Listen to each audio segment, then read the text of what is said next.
zaman sekarang ini adalah hidup yang penuh dengan godaan. Kita bisa melihat bahwa di sekitar kita begitu banyak godaan. Tidak hanya sekarang, bahkan nanti di masa depan godaan akan semakin banyak. Kalau berbicara mengenai godaan, pastinya kita harus berusaha untuk menolak godaan itu. Lantas, sebagai umat agama Katolik, bagaimana kita harus berani menolak godaan? Kita akan membahasnya bersama dengan Romo Raffi Uran, CSSR, dan juga bersama narasumber kita di Gereja Katolik Santo Leo Agung Jatiwaringin dengan tema Berani Menolak Godaan.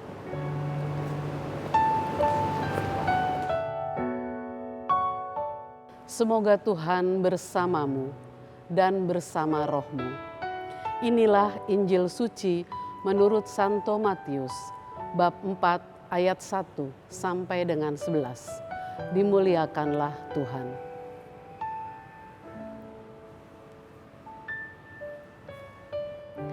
Maka Yesus dibawa oleh Roh ke padang gurun untuk dicobai iblis. Dan setelah berpuasa 40 hari dan 40 malam, akhirnya laparlah Yesus.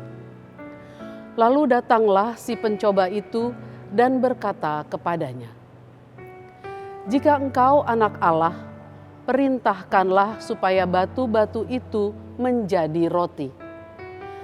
Tetapi Yesus menjawab, "Ada tertulis, manusia hidup bukan dari roti saja, tetapi dari setiap firman yang keluar dari mulut Allah." Kemudian iblis membawanya ke kota suci dan menempatkan dia di bubungan bait Allah. Lalu berkata kepadanya, "Jika engkau anak Allah, jatuhkanlah dirimu ke bawah, sebab ada tertulis, mengenai engkau, ia akan memerintahkan malaikat-malaikatnya, dan mereka akan menatang engkau di atas tangannya, supaya kakimu jangan terantuk kepada batu." Yesus berkata kepadanya, "Ada pula tertulis, janganlah engkau mencobai Tuhan Allahmu." Dan iblis membawanya pula ke atas gunung yang sangat tinggi dan memperlihatkan kepadanya semua kerajaan dunia dengan kemegahannya dan berkata kepadanya, "Semua itu akan kuberikan kepadamu jika engkau sujud menyembah aku."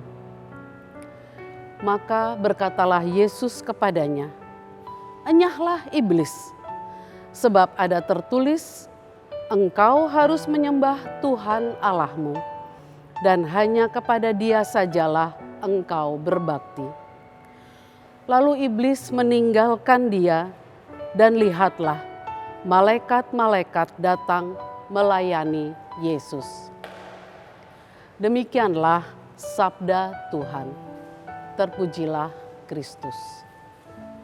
Ibu bapak, rekan-rekan muda dan adik-adikku yang terkasih dalam Kristus, saya yakin kita semua selama hidup kita banyak mengalami tantangan dan godaan. Dan reaksi kita terhadap godaan-godaan itu berbeda-beda.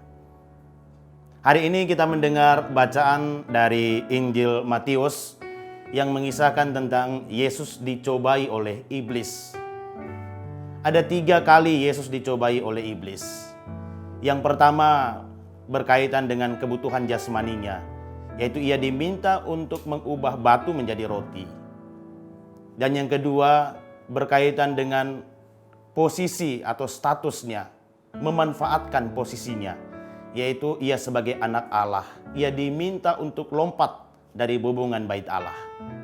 Dan yang ketiga adalah soal kekuasaan, di mana ia diminta untuk menguasai sebuah kerajaan dan ia sebagai seorang raja. Tapi apa yang terjadi? Yesus menolak semua tawaran itu. Pertanyaannya, mengapa Yesus menolak godaan-godaan iblis? Godaan-godaan yang diberikan oleh iblis kepada Yesus itu adalah sebuah tawaran. Sebagai manusia, kita mempunyai pilihan atas tawaran-tawaran itu, menolak atau menerima. Dan kita lihat Yesus menolak tawaran itu. Mengapa Yesus menolak? Karena ia tidak butuh. Ia tidak butuh roti untuk makan. Ia tidak butuh untuk menyatakan bahwa dia adalah anak Allah. Dia tidak butuh untuk disembah. Dan dia tidak butuh menjadi seorang raja dan menguasai sebuah kerajaan. Karena ia tidak butuh, maka ia berani menolak. Kita tahu Yesus itu adalah sungguh Allah dan sungguh manusia. Sebagai manusia ia punya kelemahan. Tetapi ia mampu menolak tawaran Allah itu. Kisah ini mau menunjukkan kepada kita bahwa kita ini adalah manusia yang lemah. Walaupun kita lemah, sebenarnya kita mempunyai kemampuan untuk menolak tawaran-tawaran yang diberikan kepada kita, yang menggoda kita setiap saat. Tawaran-tawaran itu bisa kita pertimbangkan dengan akal budi kita yang sehat, yang sudah dianugerahkan secara cuma-cuma oleh Allah kepada kita sebagai makhluk yang mulia. Saya punya pengalaman, ada seorang teman saya, ketika dia sudah siap diri untuk pergi ke gereja, tiba-tiba ditawari oleh temannya untuk pergi bermain badminton, dan akhirnya ia tidak pergi ke gereja. Sebenarnya saat itu dia bisa menolak tawaran itu. Tapi karena dia takut kehilangan teman, takut dibenci, takut dimusuhi, maka ia tidak berani menolak tawaran itu. Ibu bapak, rekan-rekan muda dan adik-adikku yang terkasih dalam Kristus, tawaran, godaan itu seringkali datang dari orang-orang terdekat kita. Sahabat, teman, keluarga, pimpinan, atasan. Kita harus berani mengatakan no pada tawaran. Kita harus menolak godaan-godaan itu. Maka mari saudara-saudariku, di dalam masa Prapaskah ini, melalui bacaan Injil yang kita dengarkan pada hari ini, kita harus berani untuk menolak dan mengatakan tidak pada tawaran-tawaran yang bagi kita bukan merupakan sebuah kebutuhan. Tuhan memberkati kita semua. Amin.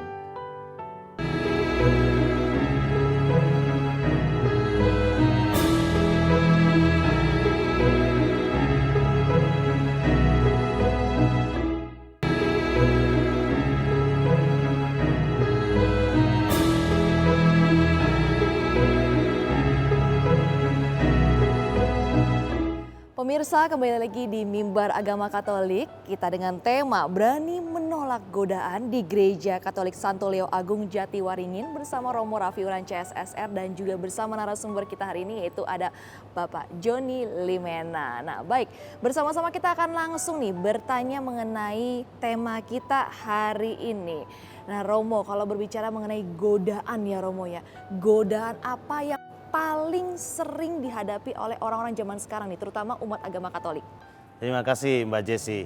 Kalau berbicara soal godaan, tentu saja kita semua pernah mengalami itu. Dan banyak sekali godaan yang terjadi dalam kehidupan kita. Dan tergantung posisi, status kita, godaan itu bermacam-macam. Godaan itu hampir setiap saat ada di sekeliling kita, kapan saja dan di mana saja kita berada. Nah jika pertanyaannya godaan terbesar, ya menurut saya tentu mungkin berbeda dengan menurut Bapak Ibu punya pengalaman sendiri. Tapi menurut saya yaitu godaan yang paling besar adalah setia pada komitmen. Misalnya pasangan suami istri sudah berjanji untuk setia seumur hidup dalam suka dan duka. Tetapi ketika ada godaan orang ketiga muncul dan ia jatuh, maka komitmen itu runtuh. Juga sebagai seorang biarawan-biarawati atau imam, ketika ia sudah berjanji untuk melayani Tuhan seumur hidup, mengikrarkan 3 kaul, tapi ketika ada godaan perkawinan, harta, ia bisa jatuh, komitmennya bisa runtuh.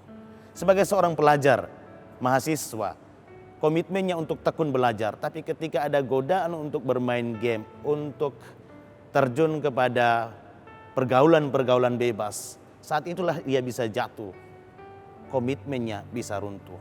Maka godaan terbesar bagi saya itu adalah setia pada komitmen. Wah, setia pada komitmen nih ternyata Mimbar Agama Katolik yang paling sulit ya, godaan terbesar menurut Romo Rafiuran. Nah mungkin kita bisa bertanya langsung nih ke Pak Joni. Pak Joni, kalau menurut Pak Joni nih mungkin godaan terbesar untuk menurut Pak Joni itu apa? Baik, terima kasih. Tadi Romo menyebutkan mengenai harta. Buat saya harta itu yang menjadi godaan terbesar. Kenapa menjadi godaan terbesar? Dalam kehidupan konsumerisme seperti sekarang, semua butuh duit, ya kan? Nah, uang inilah yang selalu mengganggu kita, siapapun dari kita. Itu mungkin Mbak Jess yang menjadi godaan terbesar buat diri saya. Mungkin kalau berbicara mengenai godaan juga nih, pastinya ada cara-cara untuk mencegahnya nih Romo. Nah, kira-kira bagaimana cara untuk mencegah godaan ini, terutama untuk orang-orang agama Katolik? Oke, baik. Godaan itu jangan berpikir bahwa akan hilang dari dunia ini. Ya, mungkin akan hilang dari dunia ini. Akan selalu ada. Maka untuk mau mencegah supaya godaan itu tidak datang itu memang agak sulit menurut saya. Ya, yang bisa adalah kita menghadapi godaan itu lalu mengambil keputusan terhadap godaan. Apakah kita mau menerima atau menolak godaan itu? Kalau kita mau berharap bahwa godaan itu tidak bisa datang kepada kita atau tidak boleh datang kepada kita, tidak mungkin karena kita hidup di dunia. Di dunia ini godaan dan cobaan itu ada di mana-mana. Maka kita harus menghadapi godaan itu dan berani untuk mengambil keputusan mengatakan ya atau menolak terhadap godaan itu. Baik, kalau menurut Pak Joni tadi kan harta yang paling sulit ya, godaan terbesar menurut Pak Joni. Nah, kalau misalnya di sekarang ini berarti kan sedang mengalami ya mungkin atau sudah mulai mengurangi. Mungkin bisa diceritakan bagaimana kiat-kiatnya untuk mengurangi godaan tersebut, Pak? Baik, terima kasih. Jadi kalau mengalami, kita pasti selalu mengalami. Tiap hari dan tiap saat. Kalau tadi kita mengacu pada Injil, Yesus hanya mengalami 3 kali cobaan. Kita mungkin ribuan kali. Nah, bagaimana kita mengatasinya? Kita bisa lihat yang seperti Romo bilang tadi. Akal budi kita, pengalaman kita, itu membuat kita itu makin bisa menyaring mana yang harus kita ambil, mana yang harus kita cegah. Namun doa dan membaca firman adalah hal yang utama di dalam mengurangi cobaan-cobaan. Itu menurut saya. Oke, wah, pemirsa Mimbar Agama Katolik, kita akan melihat ke Injil nih ya Romo ya. Kalau kita melihat di Injil bahwa ternyata Tuhan Yesus juga dicobai di padang gurun ya. Di situasi yang gersang, situasi yang mungkin kritis, lapar, lalu mungkin capek juga ya, mengantuk juga, tidak ada tempat untuk beristirahat. Bahkan dicobai hingga 3 kali ya Romo. Nah, bagaimana nih pendapat Romo mengenai yang seorang Mesias saja dicobai ini Romo? Oke, baik. Kalau begitu kita berangkat dari pandangan atau iman kita yang mengatakan bahwa Yesus itu adalah sungguh Allah, juga sungguh manusia. Sebagai manusia, ia tentu mengalami apa yang dialami oleh manusia. Maka ia pun mengalami pencobaan seperti yang dialami oleh Adam dan Hawa ketika berada di padang gurun. Nah, pada saat itulah ia mau menunjukkan bahwa saya ini adalah manusia mampu menolak tawaran atau godaan itu. Maka kita sebagai manusia pun sebenarnya mampu menolak tawaran itu. Yesus sudah menunjukkan teladan kepada kita bagaimana harus menolak tawaran-tawaran yang sebenarnya bukan menjadi kebutuhan kita. Gitu, Mbak Jess. Oke, nah pemirsa Mimbar Agama Katolik, kita berada di topik yang menarik yaitu godaan, menolak godaan dalam kehidupan sehari-hari kita, yaitu berani menolak godaan. Nah pemirsa Mimbar Agama Katolik, kita masih akan berbincang bersama dengan Romo Raffi Uran dan juga bersama narasumber kita, tapi setelah jeda yang berikut ini ya, tetap di Mimbar Agama Katolik.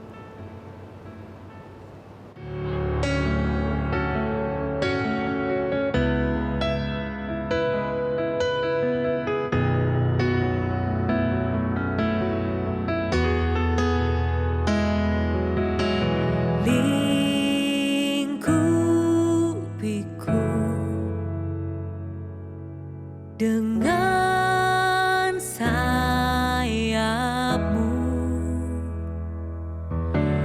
naungiku dalam kuasa-Mu.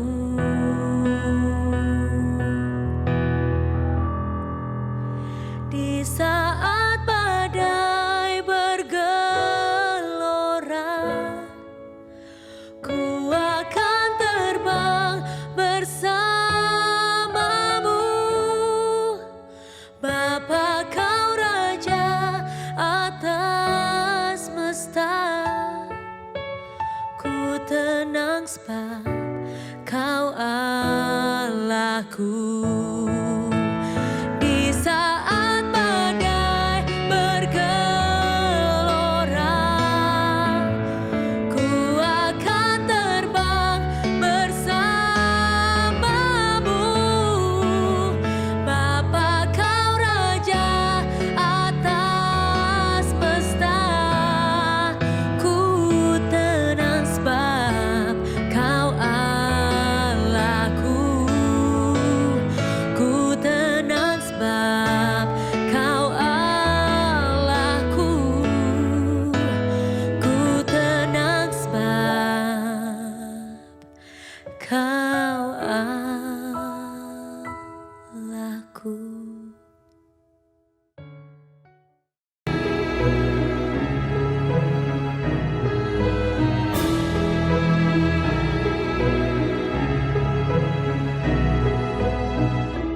Pemirsa, kembali lagi di Mimbar Agama Katolik dengan tema Berani Menolak Godaan. Masih bersama Romo Raffi Uran dan juga narasumber kita itu ada Bapak Joni di Gereja Katolik Santo Leo Agung Jatiwaringin. Nah Romo, kalau berbicara mengenai cobaan-cobaan yang dihadapi oleh Tuhan Yesus, mungkin bisa dijabarkan dan dijelaskan Romo. Oke, baik Mbak Jessi. Dalam renungan singkat tadi, saya sudah menyinggung sedikit berkaitan dengan 3 cobaan yang dialami oleh Yesus. Yaitu pertama, Yesus diminta untuk mengubah batu menjadi roti. Roti berarti untuk dimakan, untuk kebutuhan jasmani. Karena iblis tahu pada waktu itu Yesus baru saja berpuasa 40 hari 40 malam. Maka Yesus pasti lapar. Tapi Yesus dengan tegas mengatakan bahwa walaupun saya lapar, saya bukan hanya bisa dikenyangkan dengan makanan jasmani. Ya, dengan firman Tuhan saya bisa mendapatkan kekuatan jasmani maupun rohani.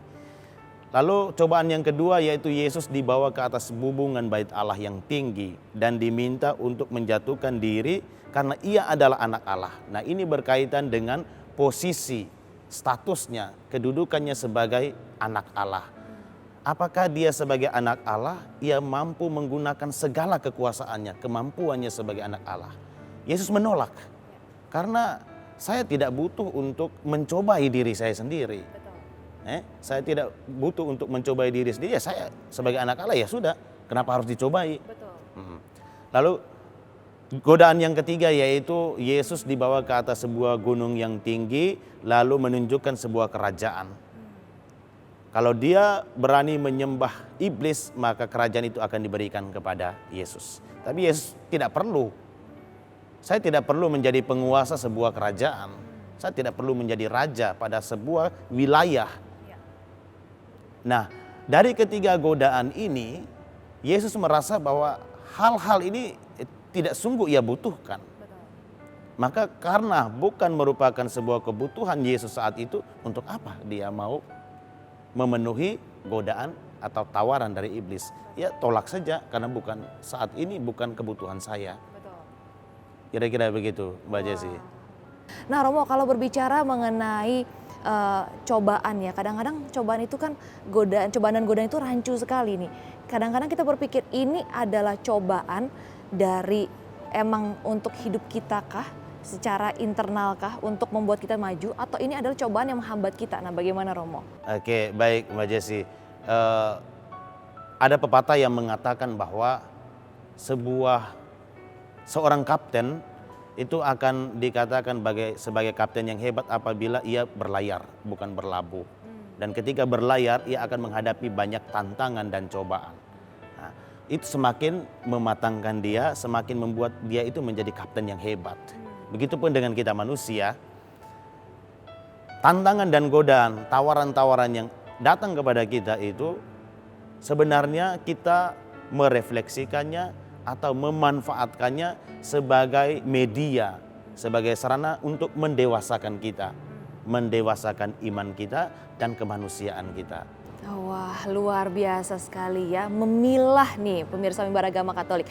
Nah, kalau mungkin Jessi akan bertanya ke Pak Joni. Pak Joni, kalau berbicara mengenai cobaan, pastinya banyak ya cobaan dan godaan di hidup ya Pak Joni. Mungkin bagaimana Pak Joni mungkin melihat bahwa oh ini adalah cobaan yang saya harus hadapi supaya saya bisa lebih berkembang lagi, dan bagaimana Bapak cara mengatasinya? Bapak Ibu, tidak serta-merta kita itu bisa memecahkan atau menghadapi tantangan. Pasti kita akan terjatuh gitu. Tapi dari pengalaman hidup, ya berkali-kali jatuh, maka kita akan bisa tahu dari akal budi kita, dari pengalaman kita, juga dari nurani kita akan bisa dapat ini sebenarnya pilihannya gimana gitu. Jadi Bapak Ibu, menurut saya pada waktu kita mengimani sesuatu dan yakin atas sesuatu, penderitaan atau kesulitan itu pasti ada solusi. Makanya kehadiran Tuhan, kehadiran gereja itu juga akan jadi penting. Itu mungkin menurut pendapat saya.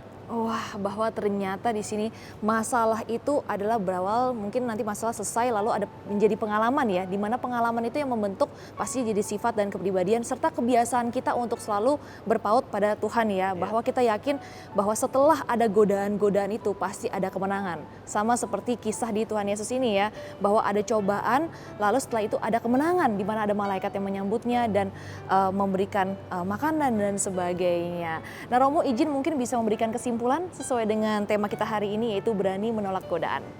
Oke, baik Bapak Ibu, rekan-rekan muda dan adik-adikku yang terkasih. Godaan itu selalu ada di sekitar kita. Jangan berpikir bahwa godaan itu akan hilang dari dunia ini. Dan godaan itu seringkali datangnya dari orang-orang terdekat dalam kehidupan kita. Teman, keluarga, atasan, pimpinan, dan orang-orang yang ada di sekitar kita. Beranilah untuk mengatakan tidak pada tawaran-tawaran yang bagi kita dapat menjerumuskan kita ke dalam dosa. Beranilah menolak tawaran-tawaran itu. Janganlah takut untuk dibenci, dimusuhi. Janganlah takut untuk dimarahi, kehilangan sahabat, kehilangan teman, kehilangan atasan. Hanya karena menolak sebuah tawaran. Terima kasih. Iya, betul sekali. Jadi kita di sini tantang untuk berani ya, berani untuk mengambil resiko di sini. Nah, kalau misalnya untuk Pak Joni mungkin bisa memberikan sedikit pesan nih mengenai tema kita hari ini, itu berani menolak godaan. Nah, silahkan Pak. Baik, terima kasih. Jadi tadi dari pembicaraan kita bisa menyimpulkan bahwa kita bisa menggunakan akal budi kita, pengalaman hidup kita dan nurani untuk memilih ini baik untuk kita atau baik sekarang nantinya buruk. Jadi kita bisa memilihnya secara lebih pasti dengan menolak segala yang buruk tentunya. Itu kesimpulan dari pertemuan kita hari ini mungkin. Terima kasih. Baik, pemirsa Mimbar Agama Katolik, mohon izin Romo untuk doa penutup sesuai dengan tema kita hari ini ya. Oke, baik, terima kasih Mbak Jess. Mari kita berdoa. Dalam nama Bapa dan Putra dan Roh Kudus, amin. Allah Bapa kami yang Maha Kuasa, terima kasih Engkau telah memberikan kesempatan kepada kami untuk membaca dan merenungkan sabda-Mu. Semoga apa yang telah kami baca dan kami renungkan pada kesempatan ini berkaitan dengan tantangan-tantangan yang ada di dalam kehidupan kami. Kami semakin kuat, mampu, matang di dalam menghadapi tantangan-tantangan itu dan berani untuk mengatakan tidak terhadap tawaran-tawaran yang dapat menggiurkan dan menjerumuskan kami ke dalam dosa. Semoga kami boleh menggunakan akal sehat kami dengan baik untuk memutuskan yang terbaik bagi kehidupan kami ke depannya. Terima kasih Tuhan untuk kesempatan ini. Kami serahkan ini semua ke dalam tangan-Mu ya Bapa, dengan perantaran Kristus Tuhan kami. Amin. Dalam nama Bapa dan Putra dan Roh Kudus. Amin. Baik, terima kasih Romo Raffi Uran, terima kasih juga Pak Joni. Dan itu dia pemirsa Mimbar Agama Katolik, tema kita hari ini yaitu berani menolak godaan di Gereja Katolik Santo Leo Agung Jatiwaringin. Dan saya Jessie Wong, pamit undur diri, sampai jumpa di Mimbar Agama Katolik berikutnya.